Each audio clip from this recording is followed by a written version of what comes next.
161 కిలోమీటర్లు 5 ప్యాకేజీలు. Triple R ఉత్తర భాగం పనులకు టెండర్లు ఆహ్వానం. అంచనా వ్యయం 7,104 కోట్లు. బిడ్ల దాఖలు గడువు ఫిబ్రవరి 14. నిర్మాణ పనులు చేపట్టనున్న కేంద్రం.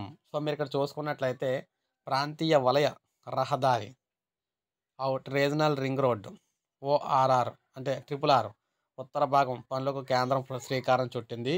ఈ పనులను 5 ప్యాకేజీల్లో చేపట్టాలని నిర్ణయించింది. తాజాగా టెండర్లను ఆహ్వానించింది. గ్రీన్ఫీల్డ్ రీజనల్ ఎక్స్ప్రెస్లుగా వ్యవహరించాలంటే ఆ రహదారి 4 వరుసలుగా జాతీయ రహదారుల ప్రాధికార సంస్థ నిర్మించనుంది.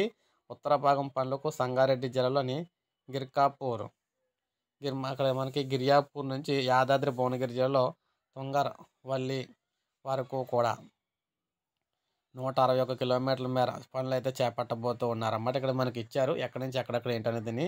అయితే ఏ ఏ ప్రాంతాల మధ్య రహదారులు రాబోతున్నాయి మనం చూసుకుంటే గిర్మాపూర్ నుంచి రెడ్డిపల్లి వరకు ఒక ప్యాకేజీ అనమాట.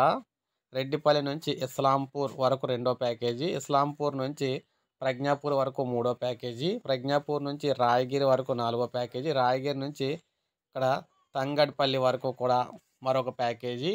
ఇలా ఈ 5 ప్యాకేజీల్లోని మరి మహర్దశ రోడ్లు అయితే రాబోతున్నాయి. మరి ఎవరైతే ఈ ప్రాంతాల్లో ఉన్నారో వారికి మహర్దశ అని చెప్పుకోవచ్చు. ఎందుకంటే భయంకరంగా ఆ రేట్లు అయితే వాళ్ళ స్థలాలు కావచ్చు, వాళ్ళకి అన్నీ కూడా వాల్యూ అయితే పెరగబోతున్నాయి అనమాట. ఉత్తర భాగం ఇది అనమాట, ఈ భాగంలోని. సో ఇది మనకు అప్డేట్. ఒక లైక్ చేయండి, సబ్స్క్రైబ్ చేసుకోకపోతే మన ఛానల్ సబ్స్క్రైబ్ చేసుకొని ఫాలో